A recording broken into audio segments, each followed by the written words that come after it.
In 1326, Ibn al-Qayyim began writing the 5-volume Zadul Ma'ad while locked in a Mamluk prison cell.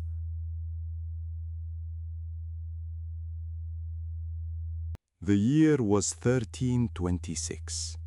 Cairo's bustling markets echoed with the clang of metal and the murmur of traders. But inside a stark stone cell of the Mamluk prison, a young scholar sat with ink-stained fingers and a mind unchained.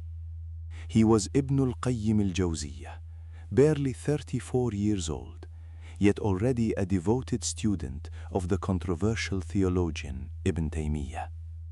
The Sultan al-Nasir Muhammad had ordered their detention after a series of public debates that threatened the political order.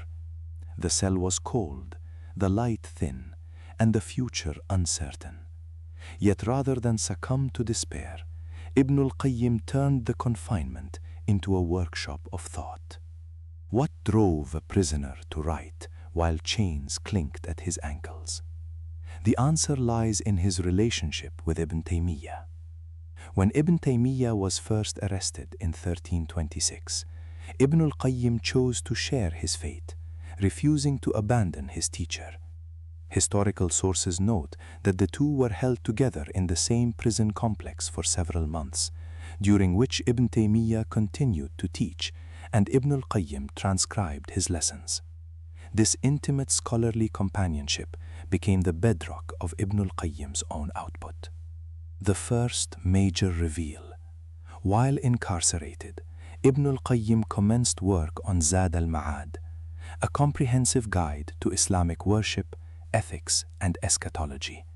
Unlike a brief treatise, Zad al-Ma'ad expands over 5 volumes, covering prayer, fasting, pilgrimage, and the manners of the believer.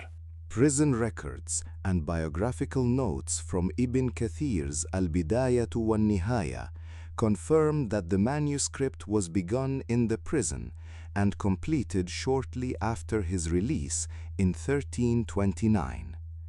The work's sheer scope, written without access to a full library, testifies to his extraordinary memory and discipline. But the prison did not stop at one project.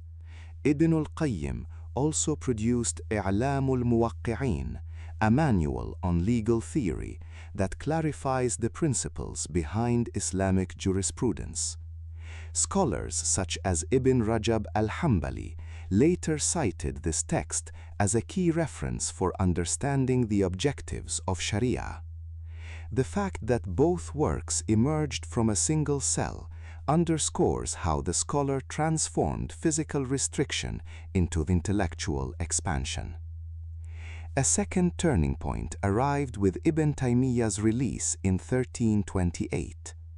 Though freed, Ibn Taymiyyah remained under surveillance, and Ibn al-Qayyim continued to face periodic interrogations. Yet the bond between teacher and student only deepened. When Ibn Taymiyyah was re-imprisoned in 1330, Ibn al-Qayyim again accompanied him, this time to the fortress of Al-Karak.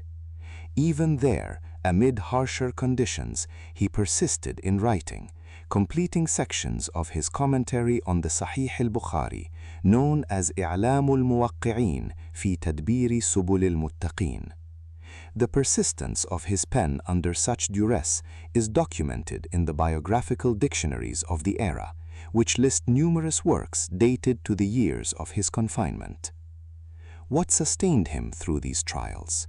Contemporary accounts describe a routine, pre-dawn prayers, brief periods of allowed study, and then hours of writing by the faint light of a small lamp.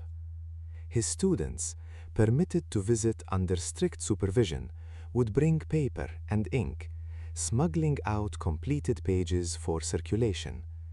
This network of covert support ensured that his ideas reached the wider scholarly community despite the prison walls. The final reveal concerns his legacy after release. Ibn al-Qayyim lived another 2 decades, teaching in Damascus and Cairo, but it is his prison-era writings that have endured most strongly. Zad al-Ma'ad remains a standard text in many Islamic curricula, consulted for its balanced approach to spirituality and law. I'lam al-Muwaqqi'in is frequently quoted in discussions of legal maxims and the higher objectives of Sharia. Modern scholars, such as Mohammad Akram Nadwi, have noted that Ibn al-Qayyim's ability to synthesize jurisprudence with moral philosophy stems directly from the reflective solitude of his incarceration.